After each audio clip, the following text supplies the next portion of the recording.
जो हामीले सपना देखेका थियौँ ती सपना रातारात उजाडिनुको कारण के? अर्थात् हामीले गठन गरेका सारा बिम्बहरू एकाएक भत्किनुको कारण के? हामीले अग्रगमनमा लैजाने समाज प्रतिगमनमा धकेल्नुको कारण के? यी थुप्रै अनुत्तरित प्रश्नहरू लिएर मोहन वैद्य कामरेडले नेतृत्व गर्नुभएको पार्टीको वरिपरि पनि हामी लागेका थियौँ। ए मनकी महारानी हिम बाटिकाको शीतल बदन, हिम लता कुञ्जको कोमल स्पर्श, कादम्बिनीको सेताम्बे घुम्टो, तिम्रो नाममा उपहार पठाउँथे तर म अछुत। चल्दैन होला सबै तिमीलाई यी उपहारहरू, चल्दैन होला सबै तिमीलाई यी उपहारहरू। तिमीलाई गुराँससँग रङ्ग सापटी लिएर लाली दिन चाहन्थे, तिमीलाई गुराँससँग रङ्ग सापटी लिएर लाली दिन चाहन्थे, तिमीलाई बुकीको बास्ना लिएर पर्फ्युम छर्न चाहन्थे, लालुपाते र सुनगाभाको मुस्कानले तिम्रो खुसी भर्न चाहन्थे। राराभन्दा गहिरा यादहरू, कर्णालीभन्दा लामा सुस्केराहरू, भुरी चुला जस्ता अजङ्गका अग्ला चाहनाहरू सबै यायावरमै राखेर, दरार मुटुलाई समेत मनकै अचानोमा राखेर आफ्नो भागको एक पल खुसी, आफ्नो भागको एक फाँको हाँसो तिमीलाई पठाउन चाहन्थे मालचरीका बथानसँगै तर म अछुत। तिमीलाई पठाउन चाहन्थे मालचरीका बथानसँगै तर म अछुत। मेरो उपहार चल्दैन थियो। जस्तो समानुपातिक प्रतिनिधित्व कल्पना कसैले पनि गरेको थिएन।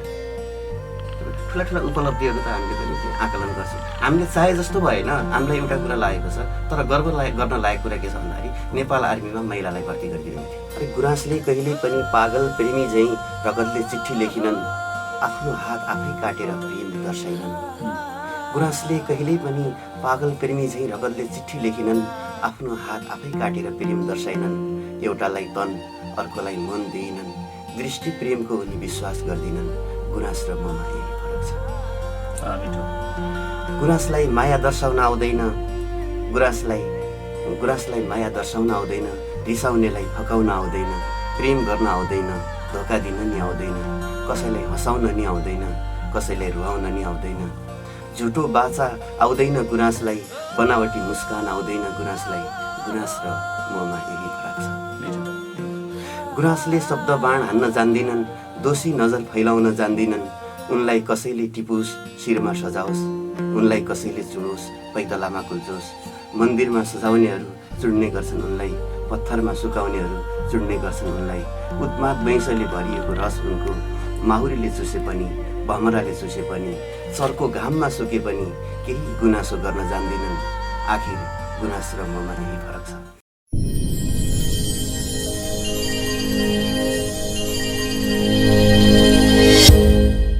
नमस्कार, समृद्धिको सहयात्री रेडियो मिसन 90.6 मेगाहर्जमा यहाँहरूलाई स्वागत छ। कार्यक्रम मिसन चौतारी लिएर उपस्थित भइसकेको छु म महानन्द ढकाल।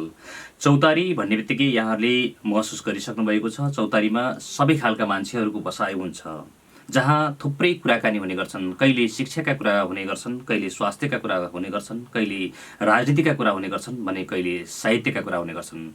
हामी चौतारीमा हाम्रा विशिष्ट अतिथिहरूलाई निमन्त्रणा गर्ने गरेका छौँ र कुराकानी गर्ने गरेका छौँ। आजको बसाइ पनि हाम्रा एकजना विशिष्ट व्यक्तित्वसँग छ, यो मौका पनि हो।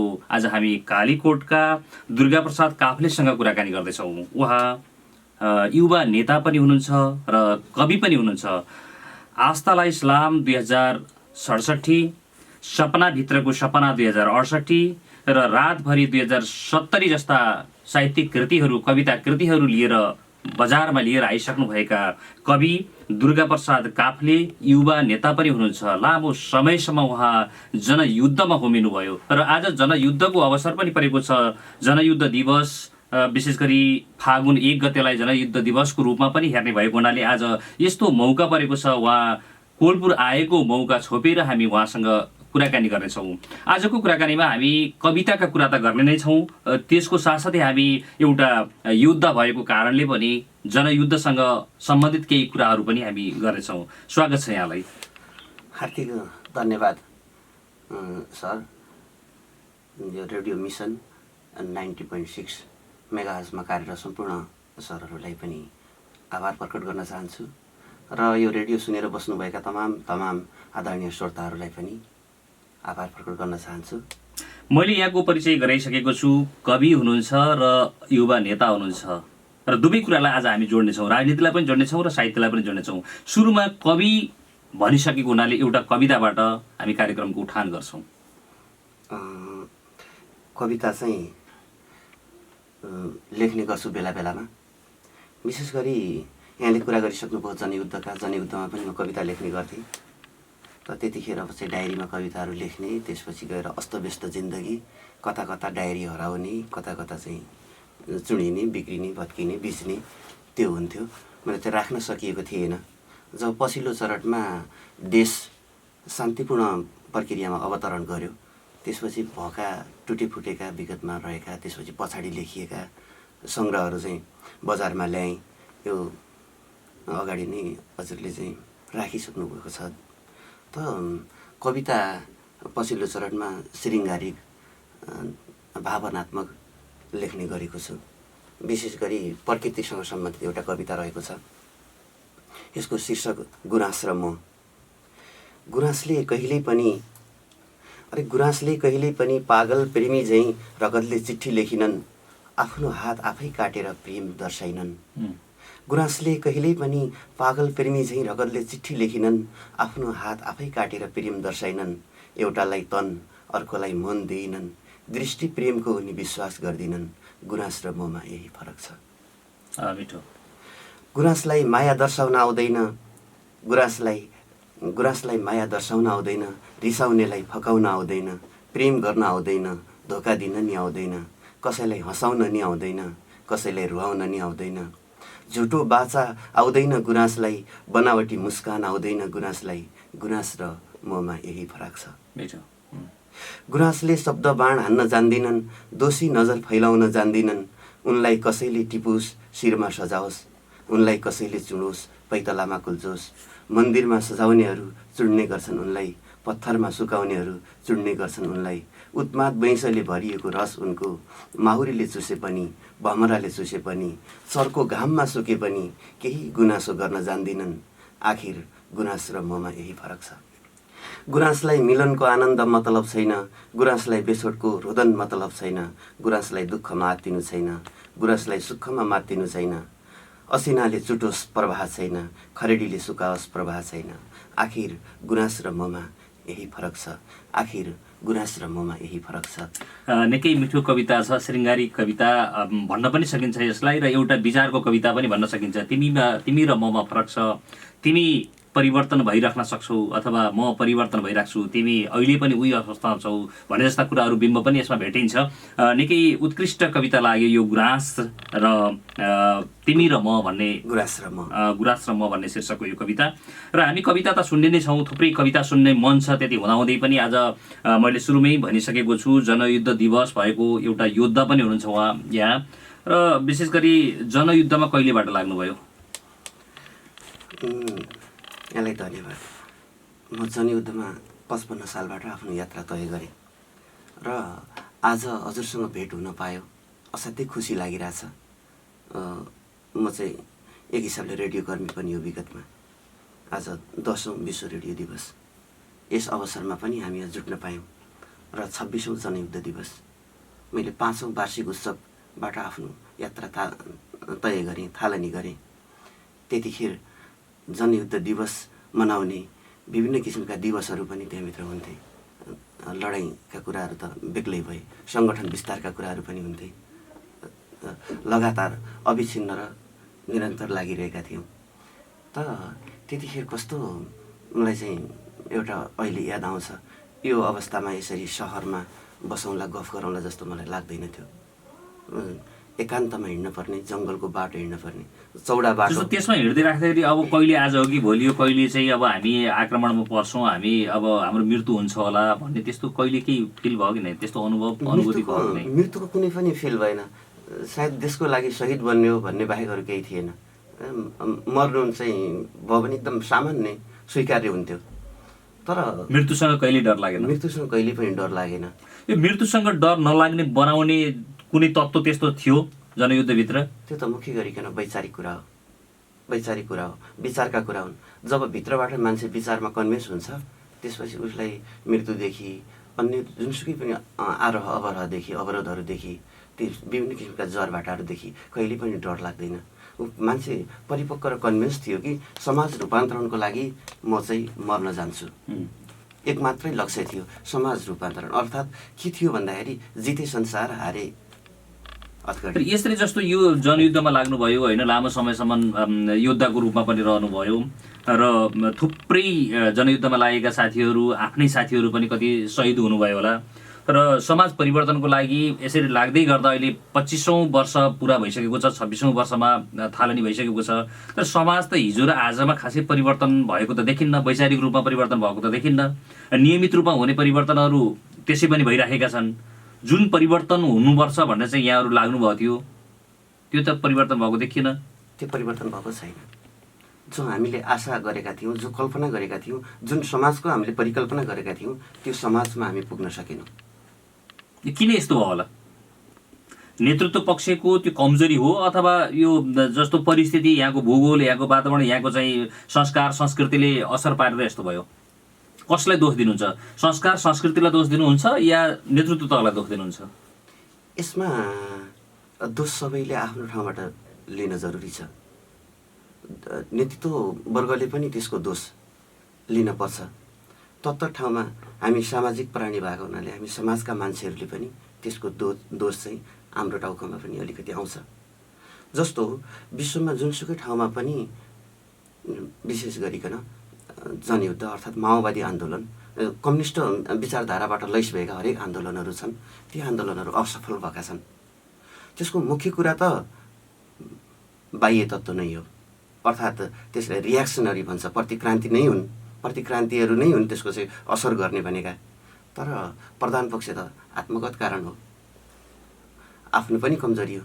त्यसैले नेतृत्वलाई नै कमजोरी गर्यो, अर्थात् चाहिँ हाम्रा बिम्बहरू गर्ल्याम गुर्लुम ढल्यो। म बेला बेलामा भन्ने गर्थेँ, मैले चाहिँ जनयुद्धको 6औं वार्षिक उत्सव सफल पारौँ भनेर मेरो बस्ती बस्तीमा लेखिएका, ढुङ्गोमा लेखिएका, मैले मेरै हातले लेखेका, म चाहिँ आर्टिस्ट पनि हो, लेखेका ती अक्षरहरू अहिले पनि पुरिएका छैनन्। तर हाम्रा सपनाहरू एकाएक गर्लाम गुरुम किन डले त? यसो हेर्दाखेरि सामन्तवादले पनि जितेन र चाहिँ साम्यवादले पनि जितेन। साम्यवादले पनि नजित्नु र सामन्तवादले पनि नजित्नु। जब हामी पारी जान पनि सकेनौँ, हामी वारी रहन पनि सकेनौँ, मजदारमा रह्यौँ। मजदार त आफैमा पनि खतरा हो एकदम। त्यही खतरा अहिले हामीले बेहोरिरहेका छौँ। त्यही खतरा हामीले अहिले बेहोरिरहेका छौँ। जब त्यो सम्झौता गरियो, विशेष गरिकन नेपालमा पनि प्रत्येक 10-10 वर्षमा यो या त्यो ढङ्गले विभिन्न नामले क्रान्ति भएका छन्, विद्रोह भएका छन्। जस्तो विचारको लडाइँ भन्नुभयो, विचारले जब विचारले चाहिँ समातिसकेपछि मान्छे मर्नदेखि डराउन त्यसैमा लाग्यो भन्नुभयो यहाँले। जस्तो अहिले देखिराख्नु भएको छ राज्यभित्र त विचारको लडाइँ त छैन, कुर्सीको लडाइँ चलिराखेको छ। किनभने विचार भन्ने कुरा त सबै एउटै किसिमको जस्तो लाग्छ। र यो अहिले जस्तो भइराखेको, जसलाई कमान्डिङ गरिराख्नु भएको थियो नेतागणहरूले, नेतृत्व तहले, अहिले यो विचार छोडेर जब यो कुर्सीको लडाइँमा लाग्दै गर्दाखेरि आफूलाई यसमा किन लागेछु, जनयुद्धले मलाई आखिर के दियो, जुन दिन भनेर हिँडेको थिएँ त्यो प्राप्त गरिन, म जस्तै थुप्रै मान्छेहरूले के पाए भन्ने त्यस्तो आफैभित्र कहिलेकाहीँ एकान्त अवस्था प्रश्न चिन्हहरू खडा हुन्छन् कि हुन्नन्? म त्यही कुरा भन्दै थिएँ। वास्तवमा त्यो पनि फिल हुँदैन अहिले। किनभनेदेखि अब एक प्रकारको सम्झौता भयो त ठिक छ, भयो नि। यही अवसरमा जस्तो मैले चाहिँ कार्यरत पार्टी 69मा आएर फाट्न पुग्यो। यता मोहन वैद्यले नेतृत्व गर्नुभयो, उता प्रचण्ड कामरेडले नेतृत्व गर्नुभयो। मलाई चाहिँ रोष प्रकट भएको थियो। जो हामीले सपना देखेका थियौँ ती सपना रातारात उजाडिनुको कारण के? अर्थात् हामीले गठन गरेका सारा बिम्बहरू एकाएक भत्किनुको कारण के? हामीले अग्रगमनमा लैजाने समाज प्रतिगमनमा धकेल्नुको कारण के? यी थुप्रै अनुत्तरित प्रश्नहरू लिएर मोहन वैद्य कामरेडले नेतृत्व गर्नुभएको पार्टीको वरिपरि पनि हामी लागेका थियौँ। तर त्यतिखेर मैले चाहिँ कालीकोट जिल्लाको नेतृत्व गरेको थिएँ। त्यतिखेर मैले विभिन्न किसिमका इतिहासहरू पढेँ, विशेष गरी पेरुतिरको इतिहास पढेँ। पेरुतिरको इतिहास कस्तो भन्दाखेरि पेरुमा गोन्जालोले लिड गर्नुभयो, साइनिङ पाथ सञ्चालन भयो, ठुलो एक प्रकारको हलचल आयो पेरुमा। पेरुवियाली जनताले सुख शान्ति पाउँछन् भन्ने मान्छेहरूले अपेक्षा गरे। पछि गोन्जालो गिरफ्तार पारियो। उहाँका केही आन्तरिक कारण पनि थिए, विशेष गरी गोन्जालो गिरफ्तार पारियो। त्यसपछि फिलिसियानोले अनि जुलिलियो होलिलीले अहिले नेतृत्व गर्नु भएको छ। त्यो गोन्जालो जस्तो अगाडि बढेको छैन। त्यहाँ फाटाफुट्टै बकारी फोड्ने, झापा विद्रोह भएको थियो त्यस्तै बकारी फोड्ने, घर फोड्ने अभियान यस्तै यस्तै सञ्चालन गरेका छन्। तर त्यहाँ के गरिएको छ भन्दाखेरि 10 मिटर अग्लो पर्खाल लगाइएको छ। गरिबहरूलाई पर्खाल बाहिर बसालिएको छ।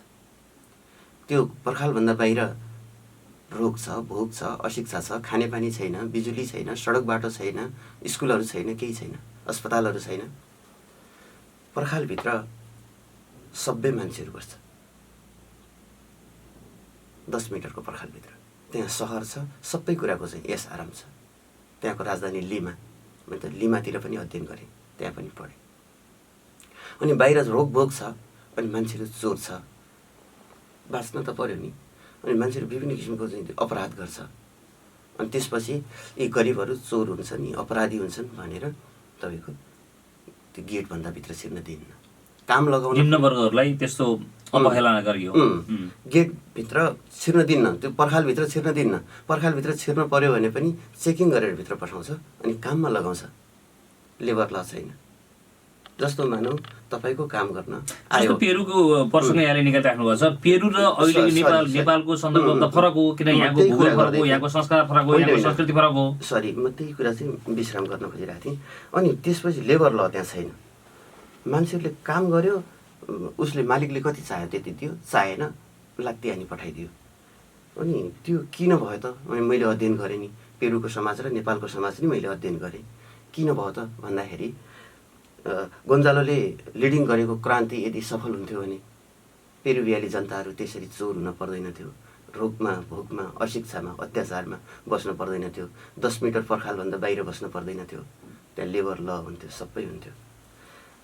नेपालमा प्रचण्डले बुद्धि पुर्याएछन् जस्तो लाग्यो मलाई। किनकि उता आफूले पनि जित्न नसक्ने अवस्था, जित्न सक्दैन, सामरिक हिसाबले आफ्नो तयारीको हिसाबले आफू पनि कमजोर भएको फिल यता लिडरले गरे, लिडरसिपले गरे। उताबाट सबै चाहिँ इलाका कब्जा गरिहाले, यहाँ चाहिँ हामी सक्दैनौँ भन्ने कुरा अर्को सरकारी पक्षबाट भयो। दुबईको आत्मबल कमजोर भएको अवस्था र दुबईले चाहिँ के भन्दाखेरि आफ्नो अस्तित्व बचाउको लागि सम्झौता गर्नुपर्ने गरे। तर जेन्टलमेन एग्रिमेन्ट गरिसकेपछि त्यसपछि गएर केही कुराहरू त गुम्छन् भनेपछि घुम्ने भन्दा पनि मैले के देख्छु भने जति बेला चाहिँ जनयुद्ध सुरु भयो, जनयुद्ध सुरु भएको बिचमा त्यो जुन जे चाहिँ कुरा प्राप्ति हुँदै गएको थियो योद्धाहरूलाई अथवा नेतृत्वलाई, त्यो त कर्मश घुम्दै अहिले आउँदाखेरि के देखिन्छ भने जिरो लेभलमा भयो जस्तो पनि देखिन्छ। जस्तै उदाहरणको रूपमा मैले लिउँ, जति बेला जनयुद्ध सुरु भयो त्यति बेला चाहिँ यो संसदीय प्रणालीलाई निमिट्यान्न पार्नुपर्छ, यो देशको लागि फलिभाव छैन, यसले देशलाई बिगार्छ भन्ने कुराबाटै सुरु भएको हो। र पछि आइसकेपछि यो वादलाई पनि समातियो। बिचमा आएका विभिन्न वादहरू थिए, ती वादहरूलाई पनि सिद्ध्याएर अहिले त जो भनौँ पहिलाको एमाले र दुईटा माओवादीको मिलनबिन्दु भइसकेपछि ती पुराना वादहरू सबै जिरोमा गए। त्यो जिरोमा गइसकेपछि अहिले अब के भएछ भन्दाखेरि जो चाहिँ दुई पटक प्रधानमन्त्री बनेका छन्, 3 पटक प्रधानमन्त्री छन्, अहिले ती प्रधानमन्त्री बनेकाहरू हामी यहाँ छौँ भनेर रोडमा बसेको अवस्था छ, रोडमा पुगेका छन् ती प्रधानमन्त्रीहरू। भनेपछि यो अवस्थामा वास्तवमा जे खोजेको, जे पाउनुपर्ने हो, जनताले जे पाउनुपर्ने हो, जनताले त पाएनन्, नेताले पनि त अहिले पाएको अवस्था रहेन। भनेपछि त्यो अहिलेको अवस्थालाई मूल्याङ्कन गर्दाखेरि हिजोको अवस्थामा जे चाहिँ सपना बाँडिएको थियो त्यो त प्राप्त हुन सकेन नि। समाजले त हामीले अपेक्षा गरे जस्तो पाएन, तर समाजले त पक्कै पाएको छ नि। जस्तो सङ्घीयताको कुरा, सङ्घीयताको कल्पना पनि गरेको थिएन मतलब चाहिँ के भन्दाखेरि पुरानो सत्ताले। सङ्घीयता, धर्मनिरपेक्षता त कल्पना कसैले पनि गरेको थिएन। त्यो मतलब चाहिँ के भन्दाखेरि हामीले उठान गरेको नारा हो। जस्तो समानुपातिक प्रतिनिधित्व कल्पना कसैले पनि गरेको थिएन। ठुला उपलब्धिहरू त हामीले पनि आकलन गर्छौँ। हामीले चाहे जस्तो भएन, हामीलाई एउटा कुरा लागेको छ, तर गर्व गर्न लागेको कुरा के छ भन्दाखेरि नेपाल आर्मीमा महिलालाई भर्ती गरिदिँदैन थियो।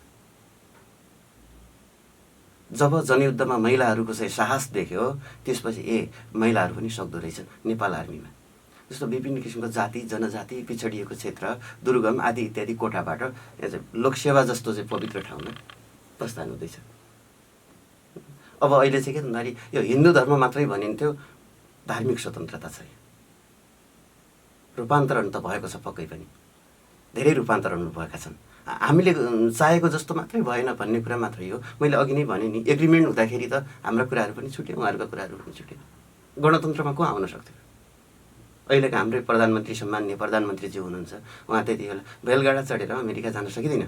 यो गणतन्त्र नेपालमा आउनु भनेको त्यस्तै हो भनिबक्सिँदै थियो।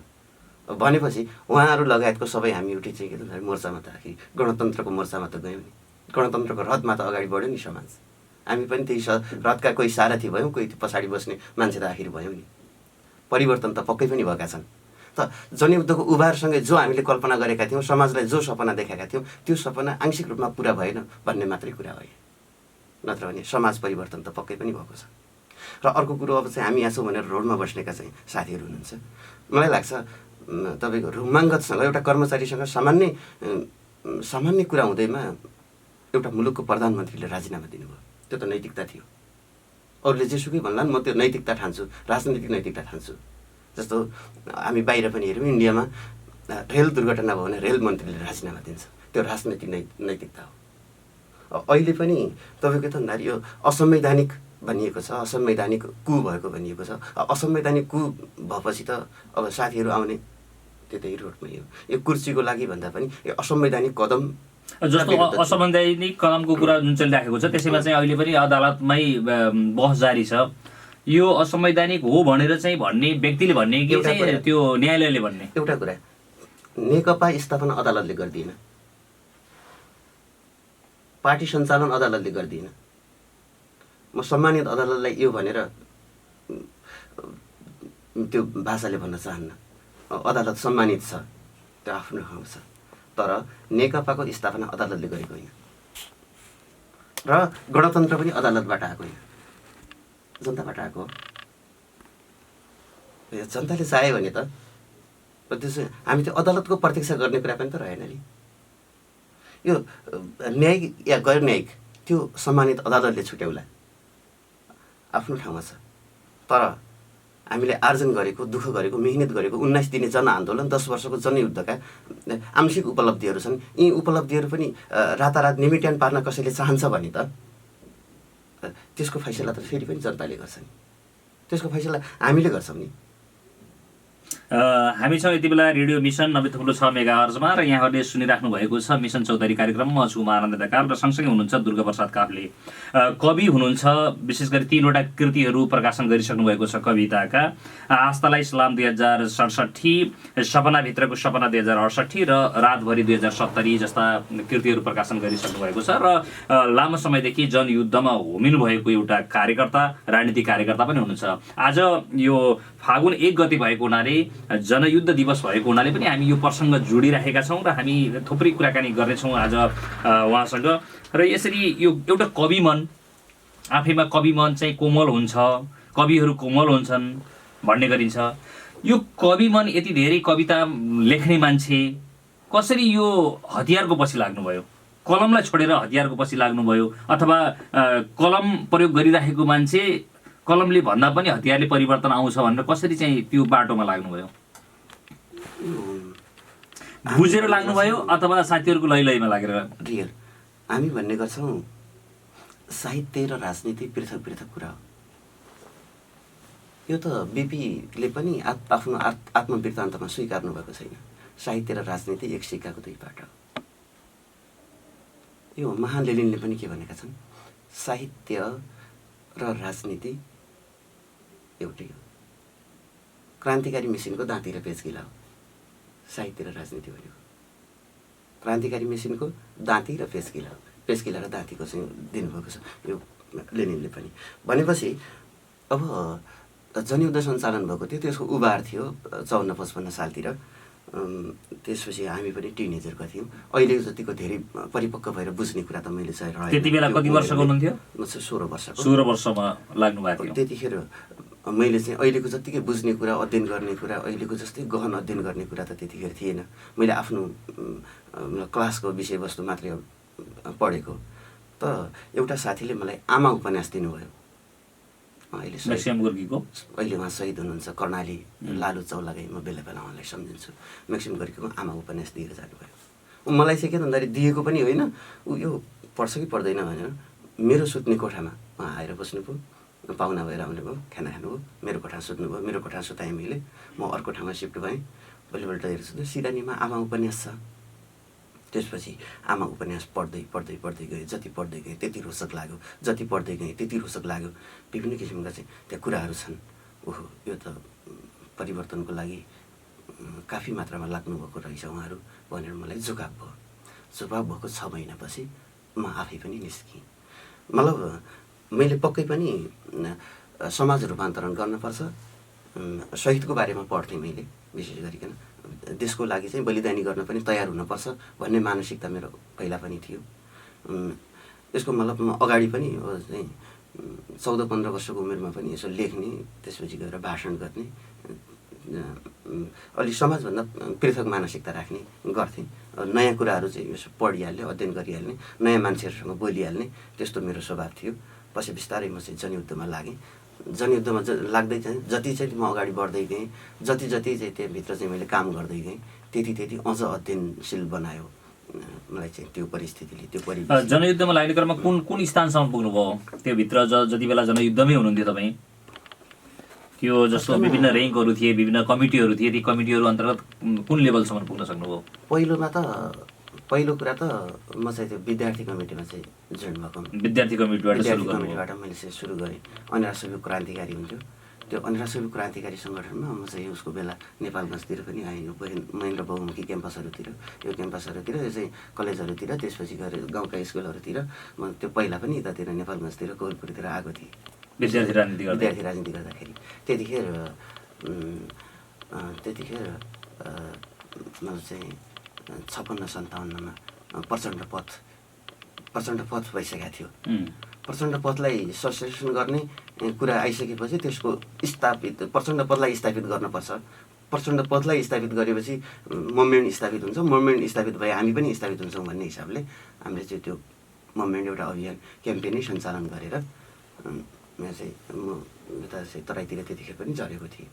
म चाहिँ के भन्दाखेरि त्यहाँ चाहिँ त्यसपछि विद्यार्थी आन्दोलनबाट सुरु भएको मेरो यात्रा, पछि पार्टी कमिटी तिर पनि जोडिँदै गयो। त्यसपछि यो जिल्ला कमिटी हुन्थ्यो, जिल्ला कमिटी, त्यसलाई डिसिएम भन्छ, त्योभन्दा पनि तल एरिया कमिटी हुन्थ्यो, त्यसपछि जिल्ला कमिटी हुन्थ्यो, त्यसपछि भेरी कर्णाली, सेती महाकाली आदि इत्यादि यस्ता राज्य समितिहरू हुन्थे। राज्य समिति बाँके बर्दिया पनि यो भेरी कर्णाली राज्य समिति एउटा राज्य समितिमा थियो। हजुर।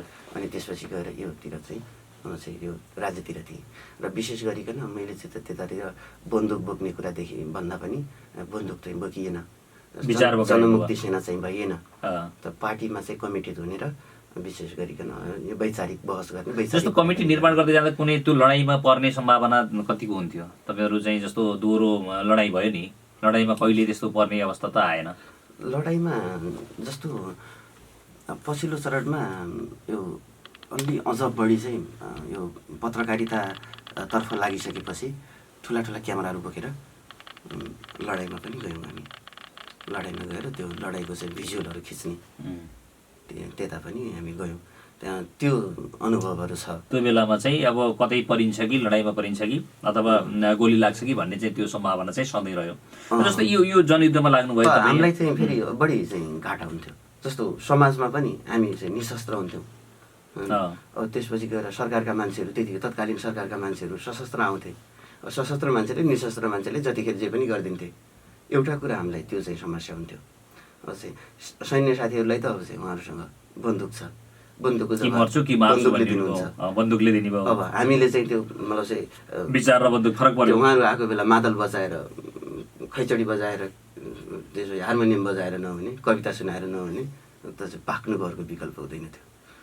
ती समस्याहरू चाहिँ थिए। त्यो जनयुद्धबाट यहाँको परिवारमा कुनै क्षति त्यस्तो त भएन नि? नै भएको छैन, भएको क्षति चाहिँ भएको छैन। मेरो विवाह पनि जनयुद्धमै भएको। जनयुद्धमै भएको, पार्टीभित्रीबाट चाहिँ विवाह भएको। जनमुक्ति सेनाको मान्छेहरू कम्पनी कमान्डर थिए। थुप्रै मान्छेहरू जनयुद्धमा अन्तिम चरणमा प्रवेश गरेकाहरूले पनि राज्य सत्यका विभिन्न सुविधाहरू चाहिँ प्राप्त गरिसकेको अवस्था छ हामी देख्छौँ। यहाँले सुरुको अवसरबाट नै अथवा पहिलो जनयुद्ध सुरु भएका केही दिनबाट नै सुरु गर्नुभयो, केही वर्षबाट नै सुरु गर्नुभयो र लामो समयसम्म निरन्तरता दिनुभयो। तर राज्यतर्फबाट त्यस्तो कुनै सेवा सुविधा प्राप्त गर्न सक्नुभयो? त्यस्तो सेवा सुविधा चाहिँ राज्यको तर्फबाट अहिलेसम्म पनि प्रयोग गरिएको छैन, लिइएको छैन। अब त्यतिखेर क्याम्पमा बस्ने साथीहरूलाई थोरै थोरै कनिका छराई गरेर राज्यले चाहिँ व्यवस्थापन गरेको हो। त्यसले चाहिँ अब साथीहरूलाई के पो पुग्थ्यो र त्यो पनि अब चाहिँ। तर मैले चाहिँ म मुभमेन्टमा लागेकै कारणले, म मुभमेन्टमा थिएँ, त्यो भएको कारणले मैले राज्यबाट केही लिनपर्छ भन्ने सोच मैले अहिले पनि बनाएको छैन। तर अब आफ्नो ठाउँमा के अरे आफ्ना साथीहरू एउटा स्थानमा पुगेपछि साथीहरूले सम्झिँदो रहेछन्। विशेष गरिकन मैले कविता लेखेर हो भनौँ भने थुप्रै कविहरू यो मुलुकमा कविहरू हुनुहुन्छ। तर खड्गबहादुर विश्वकर्मा प्रकाण्ड पर्यटन मन्त्री हुँदाखेरि मलाई क्षेत्रीय प्रतिभा पुरस्कार चाहिँ हजुर दिनुभएको थियो। यो क्षेत्रीय प्रतिभा पुरस्कारलाई अब मैले राम्रो लेखेँ भनेर भन्दा पनि आफ्नो मान्छे मन्त्री भएको बेला सम्झिनुभयो भन्ने मैले सम्झेको विशेष गरी। त्यो यद्यपि चाहिँ राज्यबाट प्राप्त भएको मेरो त्यो 50,000 पहिलो थियो पुरस्कार, क्षेत्रीय पुरस्कार थियो। त्यो पुरस्कार जस्तो आफ्नो व्यक्ति त्यहाँ भएको हुनाले भन्दा पनि हामीलाई के लाग्छ भने यहाँका कविताहरू हामी सुन्दै पनि आएका छौँ। भर्खरै मात्रै पनि एउटा कविता सुन्यौँ र कविता निकै उत्कृष्ट छन् र 3-3वटा कृतिहरू पनि प्रकाशन गरिसक्नु भएको छ, निरन्तर लेखिराख्नु भएको छ। त्यो लेखेको कारणबाट प्राप्त भएको हो भन्ने हामीलाई लाग्छ र यो रचनाकै सम्मान हो जस्तो पनि लाग्छ। र अहिले पनि निरन्तर लेखिराख्नु भएको छ र राजनीतिक क्षेत्रमा पनि यहाँ क्रियाशील हुनुहुन्छ। हामी कुराकानी गरिरहेका छौँ जनयुद्ध विशेषसँग रहेर। आज जनयुद्धको दिवस भएको हुनाले पनि यो कुराकानी गरेका हौँ र अरू बेला हामी थुप्रै साहित्यिक कुराकानी गर्ने गर्थ्यौँ, रचनाहरू सुन्ने गर्थ्यौँ। आज पनि रचना सुन्नु त छ नै, रचना सुन्छौँ नै। त्यसको साथसाथै यो क्षेत्रसँग पनि जोडिएको हुनाले हामी यी कुराहरू चाहिँ अगाडि बढिराखेका छौँ। यति बेला रेडियो मिसन 90.6 मेगाहर्ज यहाँहरूले सुनिराख्नु भएको छ। समृद्धिको सहयात्री यो रेडियो यहाँहरू आफ्नै रेडियो हो र यो कार्यक्रम मिसन चौतारीमा छु म महानन्द ढकाल र आजका हाम्रा अतिथि हुनुहुन्छ दुर्गा प्रसाद काफ्ले। महावै गाउँपालिका 2 कालीकोटका बासिन्दा हुनुहुन्छ र कालीकोटमा राजनीतिक क्षेत्रमा निकै सक्रिय व्यक्तित्वको रूपमा रहनुभएको छ। धेरैको आशाको केन्द्रको रूपमा पनि रहनुभएको छ। युवा नेता हुनुहुन्छ र अहिले प्रविधितर्फ विवेक रेग्मीले साथ दिइराख्नु भएको छ भने धर्म गौतम पनि हामी सँगसँगै हुनुहुन्छ। यहाँहरूलाई हामी स्वागत गरिरहेका छौँ, कुराकानी सुनाइराखेका छौँ। र यो जनयुद्ध यति बेला 26औं वर्ष पुग्दै गर्दा यहाँले सम्झनै पर्ने कुरा अथवा त्यो विगतलाई फर्केर हेर्दाखेरि सम्झनै पर्ने कुराहरू केही छन्? त्यस पछाडि हामी चाहिँ कवितातिर लाग्छौँ। सम्झनै पर्ने कुराहरू त थुप्रै छन्। त्यतिखेर डायरीहरू लेख्ने मानसिकता बनेन। यदि त्यतिखेर कहाँ बसियो, कहाँ खाइयो, के गरियो, कोसँग भेट भयो, त्यसपछि को साथीको कति बेला चाहिँ शहादत भयो, को साथीले कतिखेर छोडेर मोर्चा छोडेर भाग्नु भयो, को साथीसँग के भयो, वर्गीय प्रेम कोसँग बस्यो, यी सबै कुराहरू चाहिँ डायरी भइदिएको भए अलिक उत्कृष्ट उपन्यास बन्थ्यो। त्यतिखेर डायरीमा लेख्ने मानसिकता नै बनेन। सम्झन लायक क्षणहरू त अब थुप्रै छन्। त्यो क्षणमध्येको एउटा अन्तिम मोर्चा, जनयुद्धको अन्तिम मोर्चा पिलीको क्षण हो। पिलीको क्षणलाई म बेला बेलामा सम्झिने गर्छु।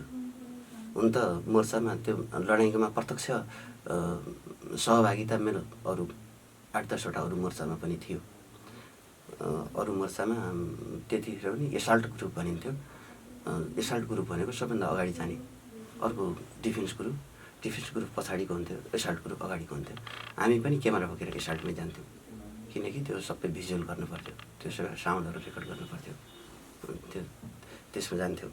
त पिलीको भने मलाई चाहिँ त्यो अविस्मरणीय रह्यो। ती दिनहरू चाहिँ सम्झनुहुन्छ अहिले? अविस्मरणीय। हामी कुनै दिन फेरि यो विषयलाई लिएर चाहिँ कुराकानी गर्नेछौँ र आज हामी कुराकानी गरिरहेका छौँ जनयुद्धका कुरा र दुर्गा प्रसाद काफ्ले कवि हुनुहुन्छ, कवि मन हुनुहुन्छ। आस्थालाई सलाम 2067, सपनाभित्रको सपना 2068 र रातभरि 2070 जस्ता कविता सङ्ग्रहहरू प्रकाशन गरिसक्नु भएको छ र लामो समय जनयुद्धमा लाग्नु भएको हुनाले पनि यहाँसँग त्यो एउटा उपन्यास बन्न सक्ने कुराहरू छन् भन्नुभएको छ। त्यो सोच बनाउनु भएको छ कि छैन त? उपन्यास लेख्ने, त्यसलाई जनयुद्धलाई समेटेर उपन्यास लेख्ने त्यस्तो विचार छ कि छैन? यहाँले जस्तो विवाह गर्दा पनि जनयुद्धभित्रै रहेर चाहिँ विवाह गर्नुभएको छ भनेपछि त्यो प्रेम प्रसङ्ग सँगसँगै चाहिँ विवाह भयो, अथवा साथीहरूले यसलाई विवाह गर्नुपर्छ, तपाईँहरू 2जनाले विवाह गर्नुपर्छ भनेर गर्नुभयो। यी विषयवस्तुहरू त होलान्, आफ्नै विषयवस्तुहरू पनि होलान्। भनेपछि त्यस्तो सोच बनाउनु भएको छ कि छैन? एउटा उपन्यास तयार गरौँ भन्ने सोच छ कि छैन? उपन्यासको चाहिँ मैले पक्कै पनि सोच बनाइरहेको छु। यहाँहरू जस्तो साहित्यिक आत्मीय र आदरणीय मनहरूले हौसला उत्साह दिइराख्नु भएको छ बेला बेलामा। यसले गर्दा मलाई थप चाहिँ जाँगर र जोस पनि पैदा भइरहेछ। विशेष गरी उपन्यास चाहिँ जनयुद्धकै सेरोफेरोमा भन्दा पनि विशेष गरिकन यो समाजमा मोमेन्ट जरुरी थियो कि थिएन, अर्थात् यो मोमेन्ट सञ्चालन गर्दाखेरि यसको सञ्चालककर्ताहरू कस्तो खालको थियो, यसको नेचर, त्यसपछि गएर यो मोमेन्ट कहाँसम्म अगाडि बढ्नु पर्थ्यो र कहाँनिर गएर धरापमा हुन पुग्यो, अर्थात् समाजले के उपलब्धि हासिल गरेर के क्षति बेहोर्नु पर्यो, यी कुराहरूलाई गहन तरिकाले समेटेर औपन्यासिक हिसाबले समेटेर एउटा उपन्यास तयार पार्ने सोचेको छु, ताकि भोलिको भावी पुस्ताले मेरो त्यही उपन्यासबाट जनयुद्धमा विद्यावारिधि गरून्। त्यो एउटा महत्त्वाकांक्षा बोकेको छु। यहाँले प्रत्यक्ष देख्नुभएको छ, प्रत्यक्ष सहभागी हुनुभएको छ र ती कुराहरू आउन सक्यो भने धेरैको लागि पनि भोलिको मेरो छोराहरूले, मेरो नातिहरूले मेरो त्यो बुकबाट विद्यावारिधि गरून्, जनयुद्धसँग सम्बन्धित विद्यावारिधि गरून्, त्यो चाहना राख्नुभएको छ। हामी कविता सुन्छौँ एउटा अब। हस्, थ्याङ्क यू। म अछुत कविताको शीर्षक छ। यो मेरो साहित्यले मेरो राजनीतिमा टच गरेको हुँदैन, अलिक पृथक हुन्छ। साहित्य र राजनीति फरक हुन्छ, फरक गरिरहेछ। जस्तै हामी विश्वेश्वर प्रसाद कोइरालालाई पनि सम्झन सक्छौँ। उहाँको साहित्य र उहाँको राजनीति छुट्टा छुट्टी धारमा राख्ने हो भने त्यहाँ कतै गन्ध नआएको हामी महसुस गर्छौँ। यही छ यहाँको। त्यस्तै भन्न पर्यो, त्यतिसम्म त पुगिएको छैन, त्यस्तै कोसिस गरिराखेको। म अछुत। ए मनकी महारानी हिम बाटिकाको शीतल बदन, हिम लता कुञ्जको कोमल स्पर्श, कादम्बिनीको सेताम्बे घुम्टो, तिम्रो नाममा उपहार पठाउँथे, तर म अछुत। चल्दैन होला सबै तिमीलाई यी उपहारहरू, चल्दैन होला सबै तिमीलाई यी उपहारहरू। तिमीलाई गुराँससँग रङ्ग सापटी लिएर लाली दिन चाहन्थे, तिमीलाई गुराँससँग रङ्ग सापटी लिएर लाली दिन चाहन्थे, तिमीलाई बुकीको बास्ना लिएर पर्फ्युम छर्न चाहन्थे, लालुपाते र सुनगाभाको मुस्कानले तिम्रो खुसी भर्न चाहन्थे, राराभन्दा गहिरा यादहरू, कर्णालीभन्दा लामा लामा सुस्केराहरू, भुरी चुला जस्ता अजङ्गका अग्ला चाहनाहरू, सबै यायावरमै राखेर, दरार मुटुलाई समेत मनकै अचानोमा राखेर, आफ्नो भागको एक पल खुसी, आफ्नो भागको एक फाँको हाँसो तिमीलाई पठाउन चाहन्थे, मालचरीका बथानसँगै, तर म अछुत। तिमीलाई पठाउन चाहन्थे मालचरीका बथानसँगै, तर म अछुत। मेरो उपहार चल्दैन तिमीलाई। झुम्के रुमालमा बाँधेर जिन्दगीका सारा सपनाहरू, झुम्के रुमालमा बाँधेर जिन्दगीका सारा सपनाहरू, निश्चल गगनमा कावा खाइरहेका एक जोडी परेवासँग सापटी मागेर पखेटा उपहार दिन चाहन्थे तिमीलाई। जुनसँग प्रकाश मागेर, घामसँग तेज मागेर, तारासँग चमक मागेर, धरतीसँग धैर्यता मागेर, आकाशसँग क्षमता मागेर उपहार दिन चाहन्थे तिमीलाई। दुबोको हराभरा, सुनाखरीको सुन्दरता, कस्तुरीको सुगन्ध, लालुपातेको जवानी उपहार दिन चाहन्थे तिमीलाई, तर म अछुत। मेरो सबै उपहार चल्दैन तिमीलाई। ए मनकी महारानी, किन हो भन न, मेरो उपहार नचलेको तिमीलाई। निकै मिठो कविता छ। हामी कार्यक्रमको अन्तिम चरणमा पनि आइसकेका छौँ। थुप्रै कुराकानी भइराखेका छन् र थुप्रै रचनाहरू सुन्ने मन त छ नै। जस्तै यहाँले कविता लेख्नुभएको छ, यहाँ युद्धमा पनि लाग्नुभयो अथवा राजनीति पनि गर्नुभयो। यो दुईवटा पाटा फरक पाटा हुँदाहुँदै अब अन्तिममा जस्तै मेरो मुख्य पाटो, मुख्य क्षेत्र र म स्थापित हुने, मलाई समाजले चिन्ने भनेको राजनीति हो अथवा साहित्य हो भनेर कसैले तपाईँलाई सोध्यो के हो तपाईँको भन्यो भने के भन्नुहुन्छ? साहित्यलाई चाहिँ प्राथमिकता दिनुहुन्छ अथवा राजनीतिलाई प्राथमिकता दिनुहुन्छ? तपाईँलाई स्थापित गराउने, तपाईँको नाम राख्नको लागि चाहिँ सधैँ सहयोगीको रूपमा रहने तपाईँको साहित्य हो अथवा तपाईँको राजनीति हो? म साहित्यलाई नै प्राथमिकता दिन्छु, किनकि म साहित्यसँग बढी रमाउन, बढी खेल्न र बढी जिगो लिन चाहन्छु। साहित्य मेरो जिन्दगी हो। यसको नसामा म आफूलाई साहित्य भरेको महसुस गर्छु। राजनीति त यो जनयुद्धमा यो या त्यो ढङ्गले सहभागी भइयो। सहभागी भइसकेपछि त्यो किसिमको उहाँहरूले चाहिँ जिम्मेवारी वहन गराउन लगाउनु भयो। मैले त्यो आफ्नो जिम्मेवारी अनुशासित ढङ्गले वहन गरेँ, त्यो आफ्नो ठाउँमा छ। अब पछि जिम्मेवारी आए, अब भोलि चाहिँ समाजले केही जिम्मा देला, त्यो आफ्नो ठाउँमा छ। तर मेरो पूर्ण जीवनको नसामा साहित्यले नै मलाई स्थापित गर्न सक्छ र साहित्य लेख्नुपर्छ भन्ने नै कुरामा यहाँ केन्द्रित हुनुहुन्छ, त्यसैमा लाग्नुभएको छ। खुसी लागेको छ दुर्गा प्रसाद काफ्ले महाबोई गाउँपालिका 2 कालीकोटका बासिन्दा र राजनीतिक कार्यकर्ता पनि हो, युवा नेता पनि हो। उहाँ थुप्रै कविताहरू लेख्नुभएको छ र थुप्रै रचनाहरू सुन्ने इच्छा हुँदाहुँदै पनि हामीलाई समयले साथ दिएन। अन्तिममा भन्नै पर्ने, यति बेला यहाँ कोलपुरमा हुनुहुन्छ, यहाँको साहित्यलाई हेर्नुभएको छ, कोलपुरको साहित्य, यहाँका चाहिँ साहित्यकारहरू, यहाँको समाजलाई केही भन्नै पर्ने कुरा केही छ? भन्नुपर्ने कुरा सायद केही छैन, सबै कुरा भनिसकेको छ। विशेष गरी यो म चाहिँ कोलपुर आइसकेपछि मलाई माया गरेर मेरा केही कुराहरू यो रेडियो मिसन मार्फत राख्ने जो मौका दिनुभएको छ, यसको म सदैव ऋणी छु र यो चाहिँ म चाहिँ सदैव आत्मसातीकरण गरेर राख्नेछु, सम्झिरहनेछु, निरन्तर सम्झिरहनेछु। यसले यो जो हामी अहिले रेडियोमा बातचित गरिरहेका छौँ, कुरा गरिरहेका छौँ, यसले मलाई पनि केही कुराहरू अझ थप केही गर है ए दुर्गा काफ्ले भन्ने जागर चलाइदिएको छ। यो जागर चलाइदिने माध्यम पनि विशेष गरिकन हाम्रो आत्मिक सम्बन्ध, त्यसपछि गएर हाम्रो आत्मीयता, हजुरहरूले दिनुभएको सहानुभूति, यो सबै हो। यो म चाहिँ शिरोधारी गरेर राख्नेछु। धन्यवाद दिन चाहन्छौँ दुर्गा प्रसाद काफ्लेज्यूलाई। यति वर्ष रेडियो मिसन 90.6 मेगाहर्ज सुन्नुभयो र प्रविधितर्फ विवेक रेग्मी र धर्म गौतमजीले हामीलाई साथ दिइराख्नु भएको थियो। यहाँले रेडियो सुन्नुभयो, कार्यक्रम सुन्नुभयो, कार्यक्रम कस्तो लाग्यो त्यस्तै प्रतिक्रिया दिनुहोला। यहाँहरूबाट म महानन्द ढकाल पनि बिदा चाहन्छु। हस्त नमस्कार।